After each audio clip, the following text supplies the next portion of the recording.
Bismillahirrahmanirrahim. Innal hamdalillah nahmaduhu wa nasta'inuhu wa nastaghfiruh wa na'udzu billahi min shururi anfusina wa min sayyiati a'malina. Man yahdihillahu fala mudhillalah wa man yudlilhu fala hadiyalah.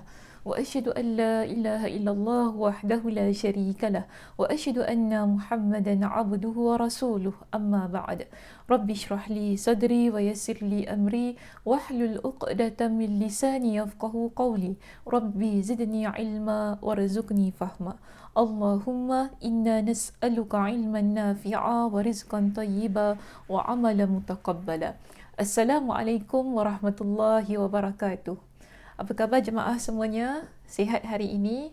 Mudah-mudahan Allah Subhanahu Wa Taala mengurniakan kepada kita dengan kesihatan dan juga dengan kelapangan masa kan untuk terus mengikuti perbincangan kitab kita di Masjid Yusof Ishaq. Okey, so hari ini kita akan sambung perbincangan kitab Fathul Bari. Sekarang kita dah masuk kepada bab yang ke-33. Betul tak? Dah habis kan bincang bab 32 minggu lepas.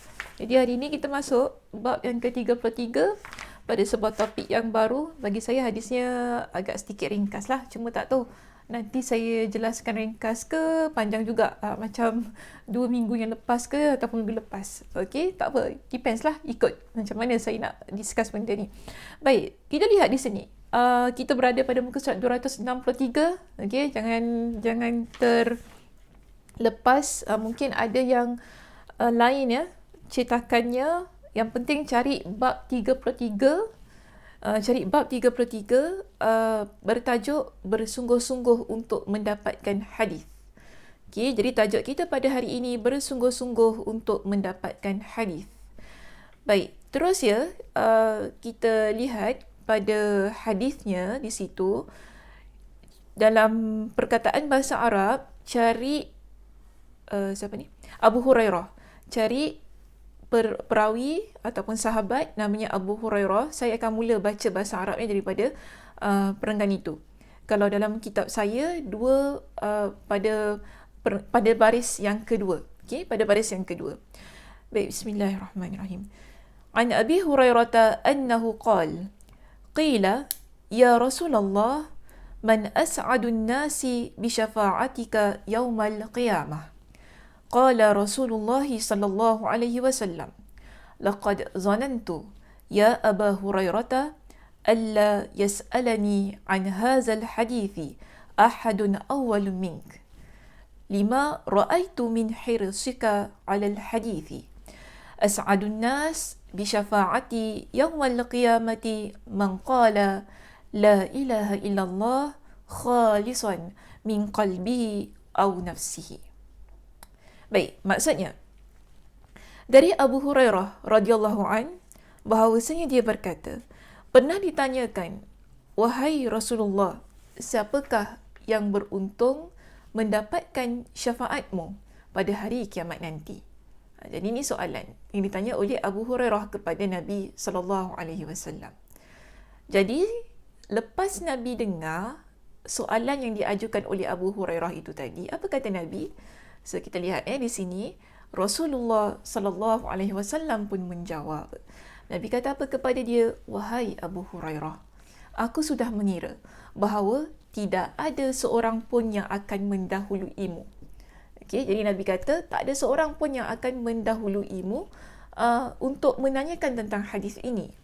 Iaitu sebab aku melihat kesungguhanmu dalam mendapatkan hadis. Jadi Nabi kata kepada dia, dia dah agak dah. Orang yang akan bertanya tentang syafaat, orang yang paling beruntung mendapatkan syafaat itu tadi adalah Abu Hurairah.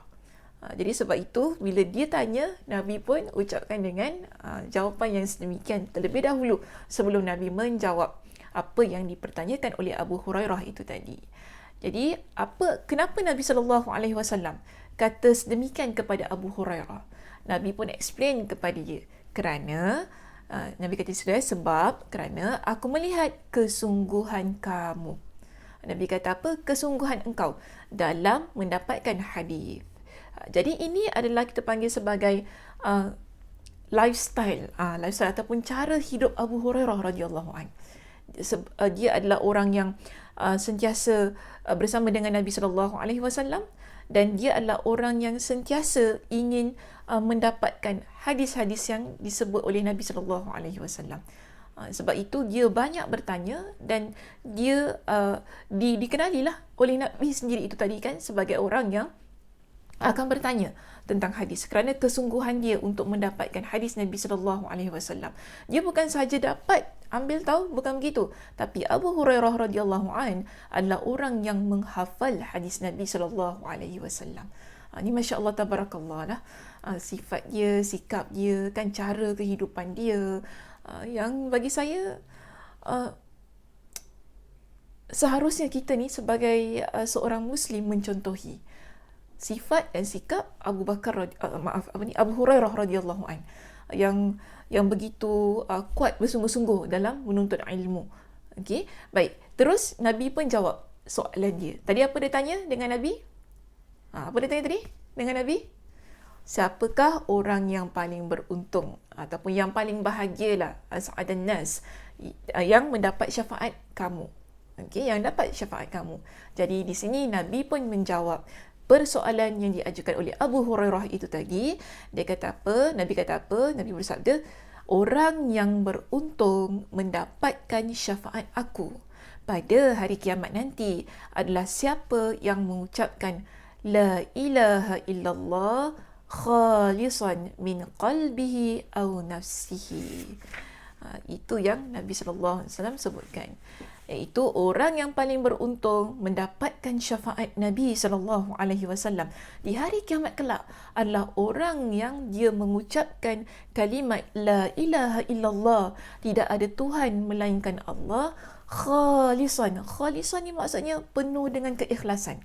Okey, penuh dengan keikhlasan daripada hatinya, min qalbi au nafsih, ataupun daripada jiwanya, daripada dirinya.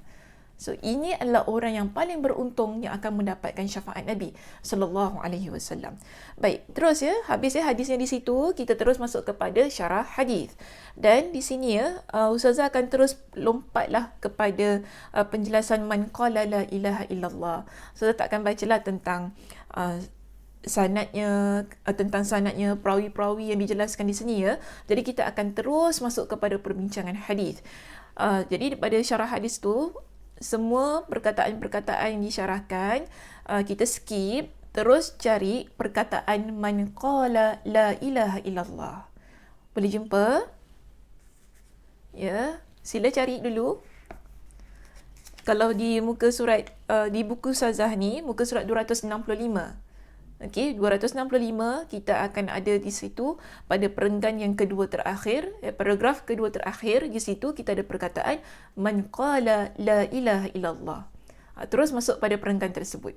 Yang belakang tu tak apalah, boleh baca sendiri kalau fahamlah. Okey, boleh baca sendiri sebab dia bincangkan tentang sanad, tentang perawi dan sebagainya lah kan, tentang nahwu, tentang saraf. Tapi bagi Ustazah tak apalah. Itu kalau kita dalam kuliah kan di masjid bolehlah kita bincangkan, tapi di ruangan yang terhad ini saya rasa tak sesuai lah untuk kita bincang dengan panjang lebar tentang sanad dan sebagainya.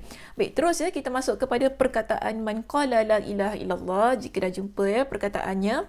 Baik, jadi maksud man qala la ilaha illallah dalam kalimat ataupun ucapan sabda Nabi SAW itu tadi, siapa saja yang mengucapkan la ilaha illallah, perkataan la ilaha illallah. Jadi Imam Ibn Hajar Al-Asqalani ketika beliau mensyarahkan hadis ini, beliau mengatakan apa? Daripada ucapan ataupun sabda Nabi SAW itu tadi, kita dapati bahawasanya apa yang dimaksudkan oleh Nabi ialah bererti orang musyrik tidak termasuk dalam hadis ini. Maksudnya orang musyrik, apa maksud orang musyrik? Orang yang mensyirikkan Allah Subhanahu wa taala. Jadi orang yang mensyirikkan Allah Subhanahu wa taala tidak dimasukkan dalam kategori mereka yang paling beruntung di hari kiamat dalam keadaan mendapat syafaat Nabi sallallahu alaihi wasallam. Tak termasukkan dalam kategori itu. Maknanya mereka terkeluar daripada kategori orang yang paling beruntung mendapat syafaat Nabi sallallahu alaihi wasallam. Jadi di sini kita lihat bila Nabi kata berarti orang musyrik tidak termasuk dalam hadis ini, bermakna di sini kita sebagai orang yang beriman kepada Allah, orang yang mengucapkan la ilaha illallah itu tadi, kena jaga kualiti keimanan kita agar tidak tercemar dengan unsur-unsur kesyirikan. Kerana apa? Kita ingin jadi orang yang paling beruntung mendapat syafaat Nabi SAW itu tadi. Dan orang yang akidahnya, keimanannya dicemari dengan perkara-perkara syirik ini, sebab itu kita kena keluarkan dia. Dan Allah sendiri pun dah sebutkan dalam surah An-Nisa ayat 48, apa kata Allah? May yushrik billahi faqad iftara ithman azima. Siapa yang mensyirikkan Allah, maka dia telah melakukan dosa yang besar. Buat dosa besar, kemudian ia juga menyebabkan kita jadi orang yang tidak beruntung di hari kiamat kelak, kerana tidak tersenarailah dalam hadis yang Nabi SAW sebutkan itu tadi. Dan Nabi juga ada dalam sebuah hadis yang lain, Nabi ada kata apa? Ia merupakan dosa besar yang paling besar. Dosa besar yang paling besar. Sebab Nabi pernah kata kepada para sahabat, ala unabbi'ukum bi akbaril kabair, tidakkah pernah aku sampaikan kepada kalian dengan dosa besar yang paling besar? Lalu Nabi kata apa? Asyirku billah, mensyirikkan Allah. Sebab kena ingat ya jemaah, kita ni ramai yang beriman kepada Allah, ramai yang solat, ramai yang puasa, kan? Tapi kadang-kadang ada di kalangan kita yang melakukan perkara-perkara syirik. Jadi ini kena diperhatikanlah, kan? Jangan kita suka-suka ambil tangkal, pakai tangkal ke apa, kan, pakai susuk ke apa, kan, untuk yang muslimah kan nak sangat pipinya gebu ke apa, kan, nak sangat matanya cantik bling-bling macam tu, kan. So di sini kita jauhi. Mungkin ada setengah kita yang rasa bahawasanya perkara-perkara itu tadi merupakan usaha, ikhtiar. Tetapi kena ingat, usaha dan ikhtiar kita sebagai orang yang namanya Muslim, mukmin, beriman kepada Allah Subhanahu Wa Taala, dia perlu bersih daripada perkara-perkara yang mensyirikkan Allah Subhanahu Wa Taala. Baru cantik usahanya tadi. Okey, sebab tu kita ni kalau nak usaha apa-apa, syaratnya jangan perkara yang mensyirikkan Allah. Okey, mesti ianya halal, tidak menzalimi orang lain. Barulah tepat ikhtiar kita dan usaha kita. Okey, baik. Terus ya, di sini kita baca sabda tersebut, kita masih lagi pada perkataan man qala la ilaha illallah itu tadi. Sabda tersebut maksudnya adalah mengucapkan la ilaha illallah yang dilanjutkan dengan ucapan Muhammadur Rasulullah. Jadi di sini ya, walaupun dalam hadis Nabi cuma kata siapa yang ucapkan la ilaha illallah secara ikhlas daripada hatinya atau dirinya, dia akan mendapat syafaat.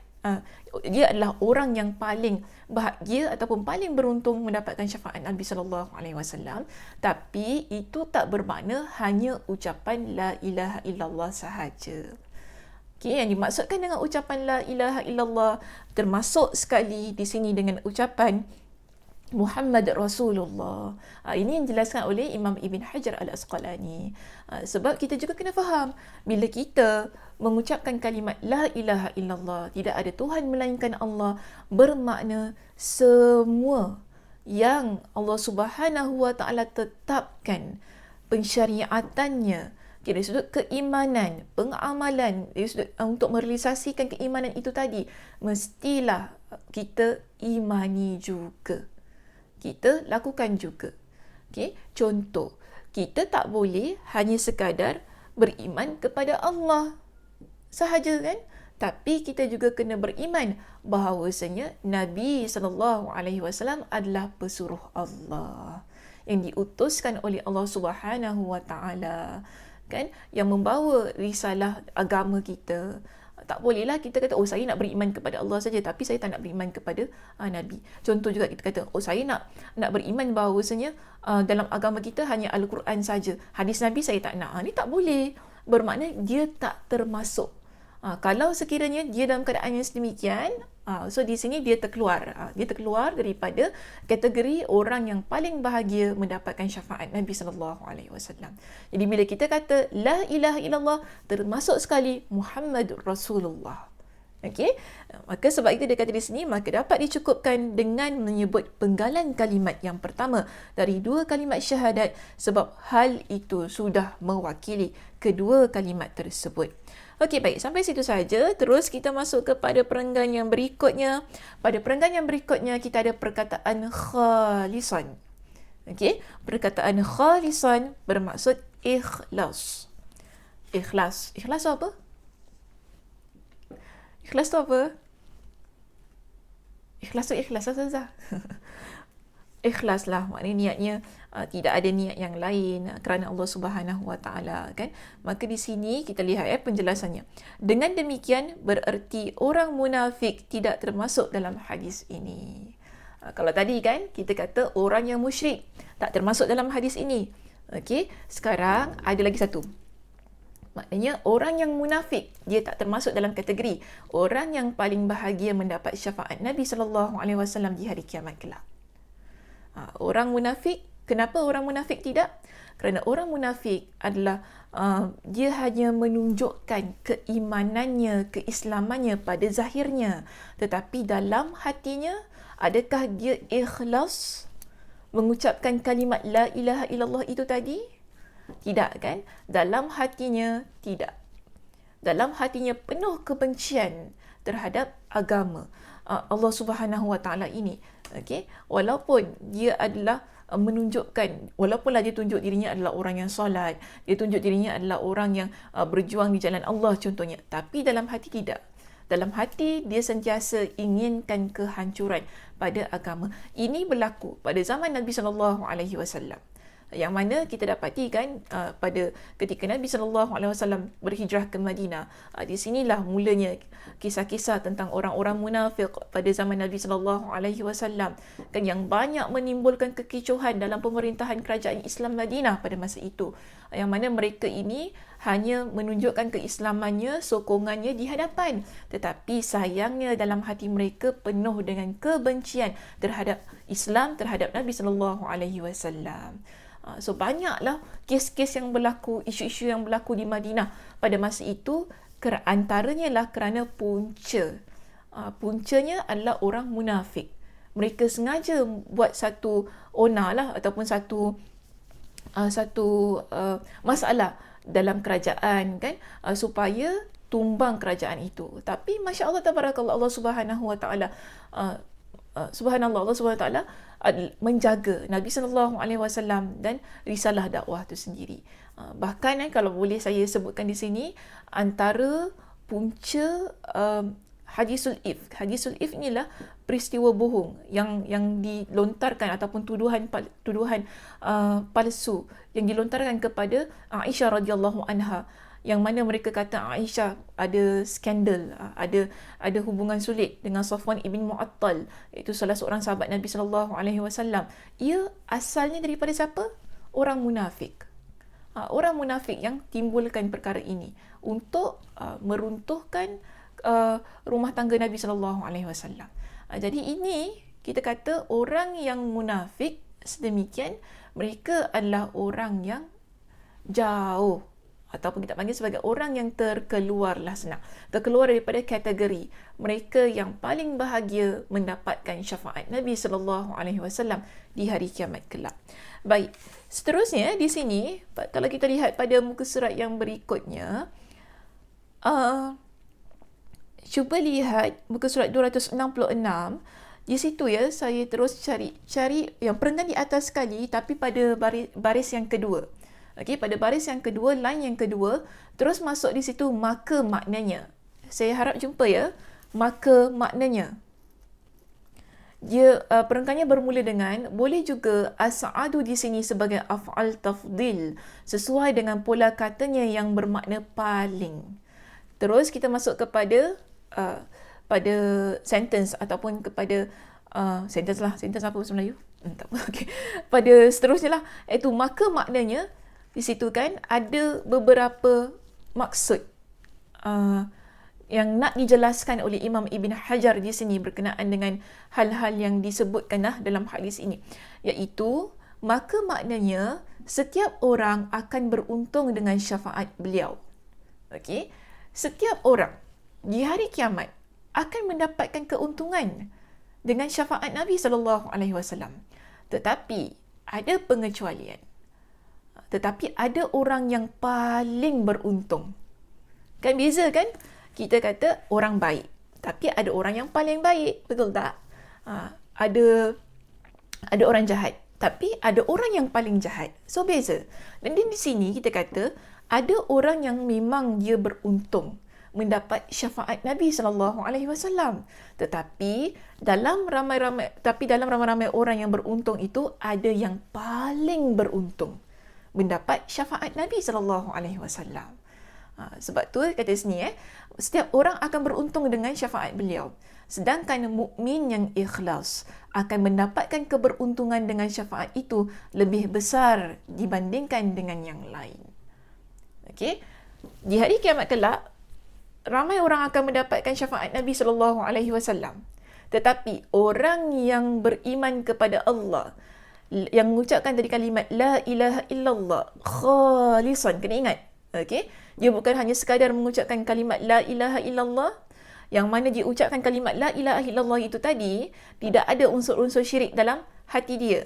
Dan juga ada pengecualiannya, orang yang khalisan, yang mana dalam keadaan yang jiwanya ikhlas mengucapkan kalimat itu. Yang tadi kita dah sebutkan, orang yang ikhlas adalah orang yang tidak munafik. Betul-betul diucapkan daripada jiwanya dan mengamalkan kalimat la ilaha illallah itu tadi dengan mengamalkan agama Allah, dengan mempraktikkan agama Allah. Dengan juga beriman kepada Nabi SAW sebagai pesuruh Allah. Jadi di situ orang ini disebut sebagai yang paling beruntung. Yang paling beruntung. Tapi kita tak nafikan ada di kalangan mereka juga yang beruntung mendapat syafaat Nabi. Sebab itu dikatakan di sini, dijelaskan kepada kita.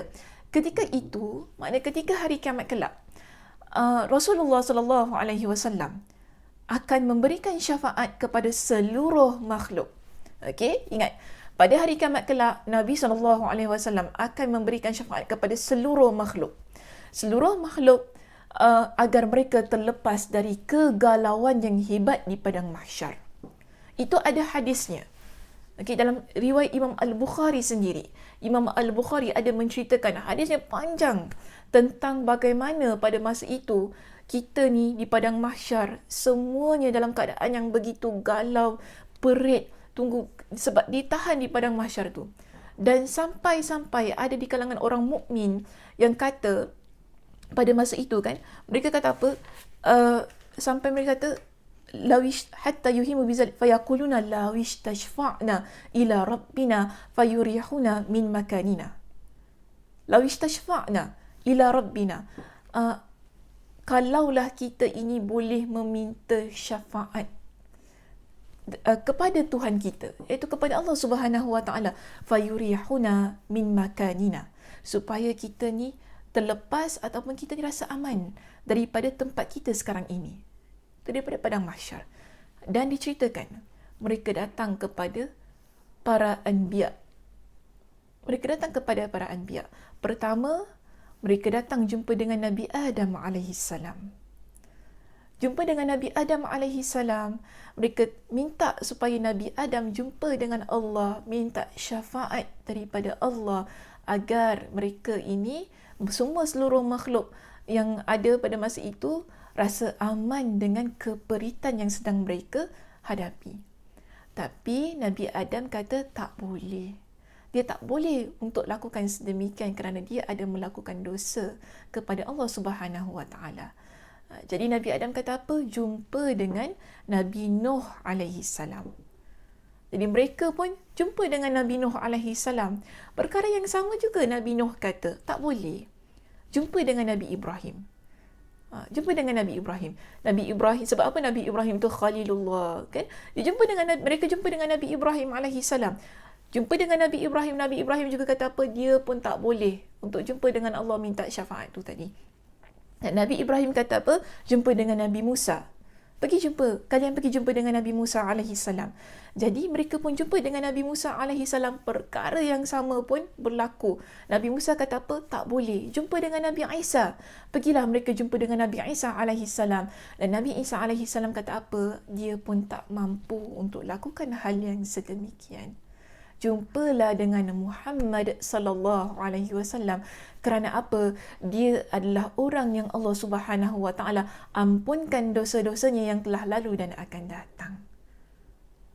Jadi itulah nantinya jumpa dengan Nabi sallallahu alaihi wasallam, dan ini Nabi kata apa? Pada masa itu kalian akan jumpa dengan aku dan aku akan jumpa kepada Allah Subhanahu wa taala.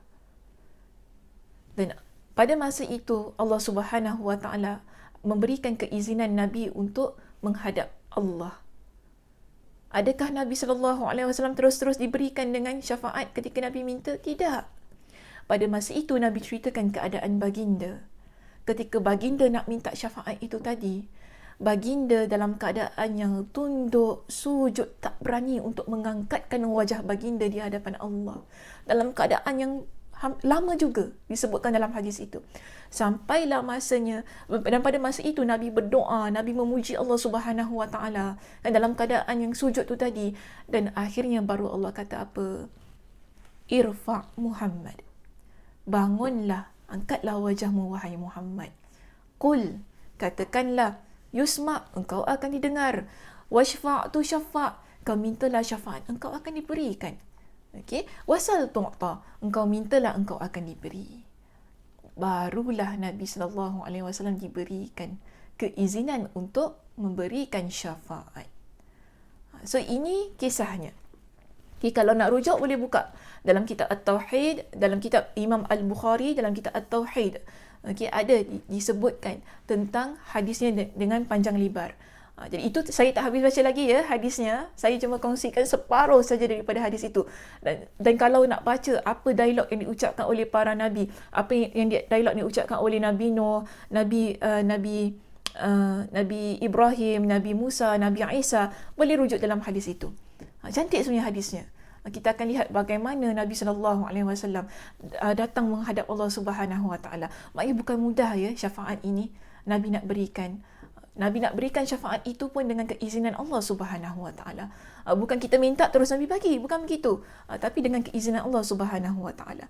Baik, seterusnya kita balik terus pada kitab kita, iaitu ketika itu saya dah baca, beliau juga memberikan syafaat kepada sebahagian orang kafir untuk diberi keringanan dalam hal siksaan, sebagaimana yang tercantum dalam kisah yang sahih tentang Abu Talib. Suara saya nak hilang. Okey, sebagaimana kisah yang sahih tentang Abu Talib. Jadi pernah ditanyakan kepada Nabi sallallahu alaihi wasallam tentang Abu Talib ini. Ada di kalangan sahabat tanya, "Wahai Rasulullah, bukankah Abu Talib itu adalah orang yang sentiasa menjaga engkau, yang sentiasa melindungi engkau daripada kecaman ataupun daripada siksaan orang-orang musyrikin Makkah pada masa itu?" Dan kemudian Abu Talib kan dia meninggal dunia dalam keadaan yang tidak beriman kepada Allah. Jadi bagaimana keadaan dia di hari kiamat? Okay, ada orang bertanya. Lalu apa kata Nabi? La'allahu tanfa'uhu syafa'ati yaumal qiyamah. Moga-moga dia mendapat syafaat aku pada hari kiamat. Fayaj'alu fi dakhdahin minan nar. Dan moga-moga dia berada pada tepian api neraka. Yablughu ka'baihi. Tepian api neraka ni ya jemaah, Nabi sebut tepian tu maksudnya dia yablughu ka'baihi, yang mana bila kita pijak api neraka itu, dia hanya sampai pada buku lali kita. Okey? Dan ada juga sebut ini merupakan siksaan api neraka yang paling ringan. Makna tak dicelupkan keseluruhan tubuhnya ke dalam api neraka. Kan, sebab siksaan api neraka ni celupkan keseluruhan diri kita dimasuk, dibakar begitu kan. Tapi kalau kita kata tepian api neraka, maknanya ialah hanya sampai kita dicelupkan itu hanya sampai buku lali sahaja. Tetapi celupan yang hanya sampai buku lali itu tadi, Nabi sebutkan dalam hadis ini, Okay, Nabi katakan dalam hadis ini,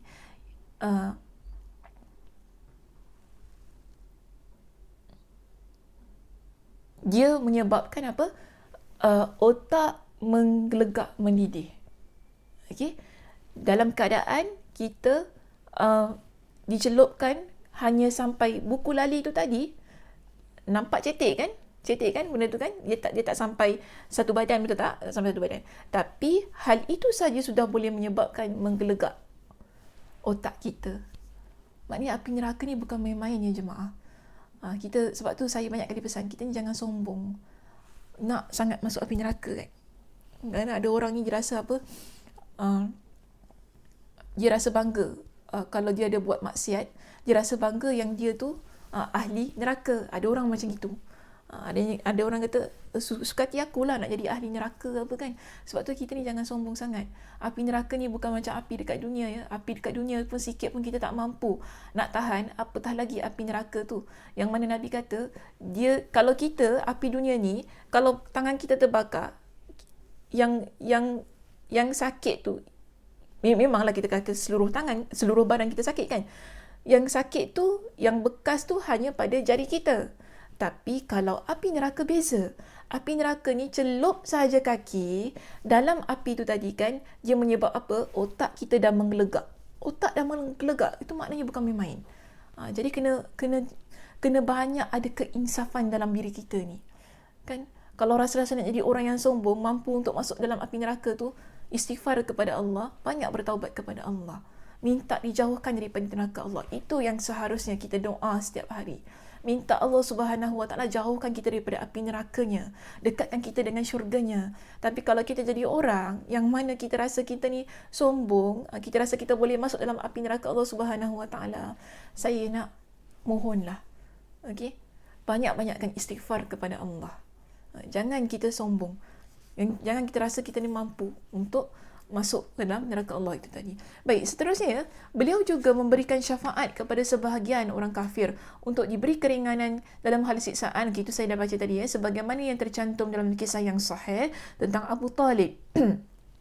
Begitu pula beliau memberikan syafaat kepada sebahagian orang mukmin supaya dikeluarkan dari neraka setelah mereka memasukinya. So itu juga nanti ada pada hari kiamat, di kalangan orang yang beriman kepada Allah Subhanahu Wa Taala, kemudian mereka masuk dalam neraka Allah Subhanahu Wa Taala, tapi kemudian nanti Nabi sallallahu alaihi wasallam diberikan keizinan untuk mengeluarkan orang-orang yang beriman itu tadi daripada neraka Allah Subhanahu Wa Taala. Dan keizinan itu diberikan kepada Nabi. Ada dalam sebuah hadis yang diriwayatkan oleh Imam Al-Bukhari, Nabi kata apa? Akan dikeluarkan orang-orang yang beriman atas syafaat aku itu nanti, sampailah tidak ada yang tinggal dalam neraka itu melainkan orang yang ditahan oleh Al-Quran. Apa maksud orang yang ditahan oleh Al-Quran? Maknanya dalam Al-Quranul Karim sebut bahawasanya mereka adalah orang yang kekal dalam api neraka Allah Subhanahu Wa Taala, dan antaranya kena ingat adalah orang yang munafik. Okey, orang yang munafik kekal. Sama juga orang yang mensyirikkan Allah kekal dalam api neraka. Okey, baik, terus ya. Maka di sini beliau pun memberikan syafaat bagi sebahagian orang agar dibebaskan dari neraka, padahal semestinya mereka harus memasukinya. Bagi sebahagian orang mukmin, syafaat beliau itu untuk memasukkan ke dalam syurga tanpa dihisap. Dan bagi sebahagian yang lain, syafaat itu untuk menaikkan darjat mereka di dalam syurga. Dengan demikian, zahir hadis menunjukkan bahawa kebahagiaan tersebut diperoleh orang-orang yang mendapatkan syafaat beliau, dan mereka adalah orang-orang mukmin yang ikhlas. Okay, so kita faham daripada hadis yang Nabi SAW sebutkan itu tadi, ramai orang boleh mendapatkan syafaat Nabi SAW. Okay, antaranya orang kafir tadi kan, orang yang dah masuk dalam neraka, kemudian dia dikeluarkan daripada api neraka, tetapi mereka semua kita masukkan mereka dalam keadaan orang yang beruntung. Tapi kena ingat, ada orang yang lebih beruntung. Okey, ada orang yang lebih beruntung mendapatkan syafaat Nabi. Siapa? Sekali lagi, mereka yang ikhlas, beriman kepada Allah Subhanahu Wa Taala dengan hatinya itu tadi. Okey, baik. Wallahu a'lam, dia kata. Okay. So saya nak tutuplah perbincangan kita pada hari ini. Okay. Dah sebut wallahu a'lam tu tadi kan. Baik, saya tutup. Begini, kita lihat pengajaran yang boleh kita ambil daripada perbincangan dalam bab yang ke-33. Bab 33 tadi tajuknya apa? Masih ingat lagi? Ke dah hilang dah fokusnya? Masih ingat lagi? Okay, bab kita yang ke-33 ini ingin menunjukkan tentang orang yang bersungguh-sungguh mendapatkan hadis Nabi SAW. Dan figure ataupun seorang sahabat yang ditunjukkan di sini ialah Abu Hurairah radhiyallahu an. Maka di sini kita lihat ya, Nabi SAW dalam ketika Abu Hurairah dia bertanya Nabi tentang hal ini. Nabi pun kata apa? Nabi puji tentang kesungguhan Abu Hurairah radhiyallahu an. Dan siapa Abu Hurairah radhiyallahu an ini? Abu Hurairah adalah orang yang lambat masuk Islam. Dia bukan masuk Islam ketika di Makkah. Ketika awal-awal penurunan wahyu tu bukan. Dia bukan di kalangan orang yang sedemikian. Dan ketika Nabi SAW sampai ke Madinah pun bukan. Bukan orang yang terawal masuk Islam ketika Nabi SAW sampai ke Madinah. Dan kalau kita baca tentang biografi Abu Hurairah radhiyallahu an, kita dapati dia sempat duduk dengan Nabi hanya 4 tahun sahaja. Kerana apa? Kelewatannya ataupun dia lewat memeluk agama Islam.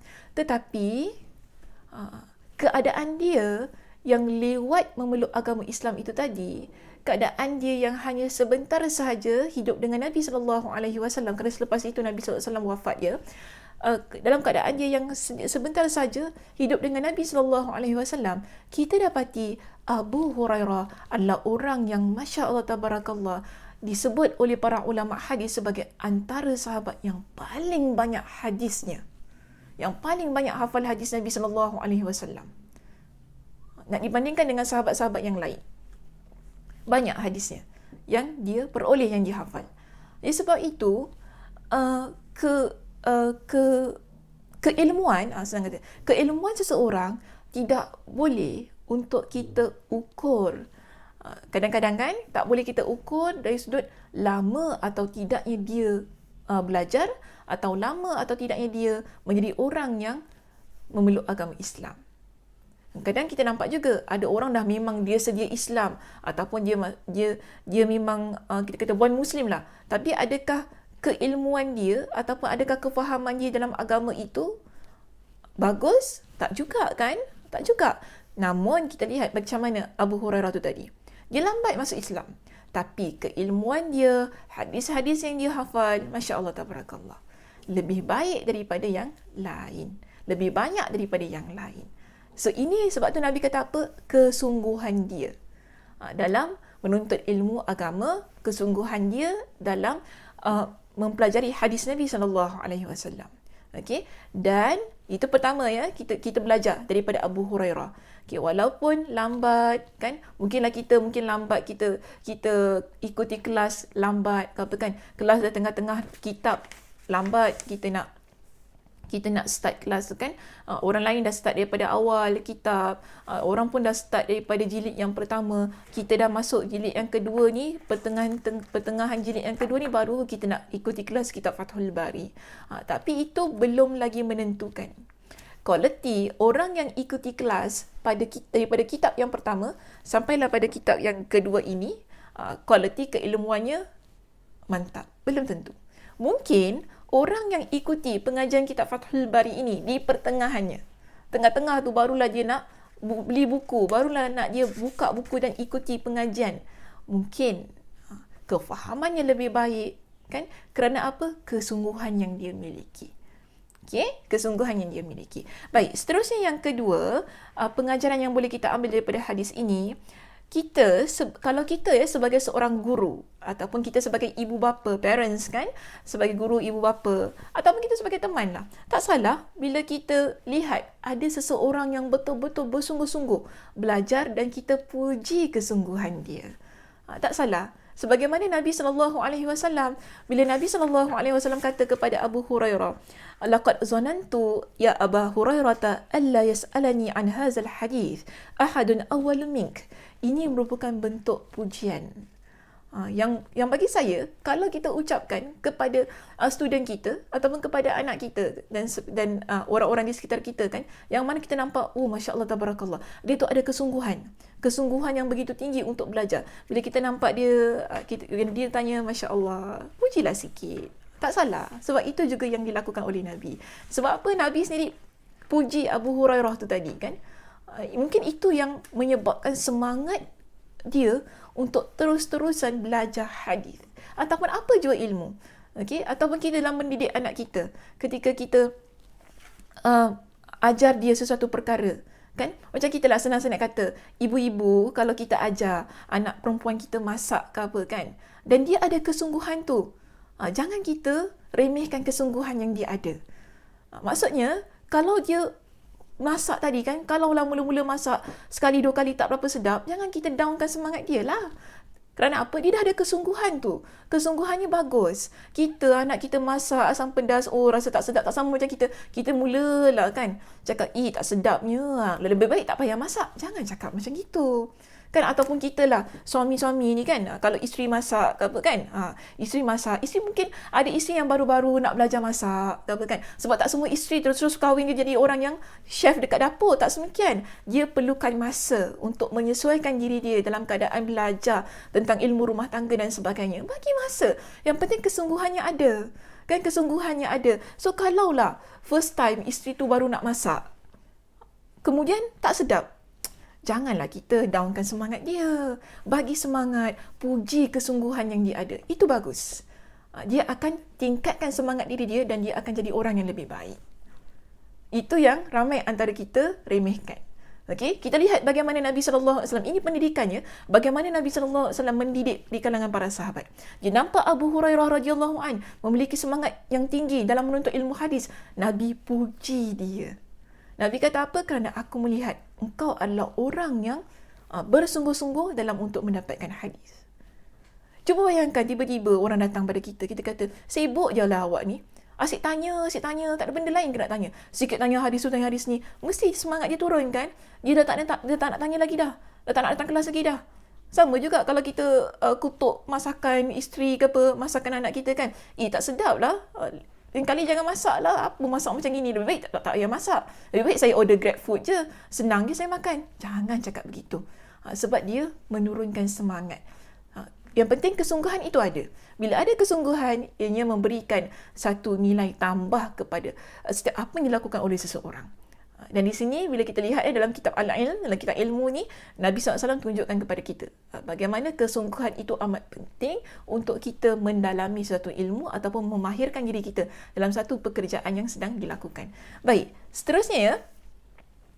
Yang ketiga, pengajaran yang ketiga kita dapati daripada hadis ini, ini berkenaan dengan intipati daripada apa yang dibincangkan oleh Nabi SAW dan Abu Hurairah itu tadi, iaitu tentang orang yang paling beruntung mendapatkan syafaat Nabi SAW.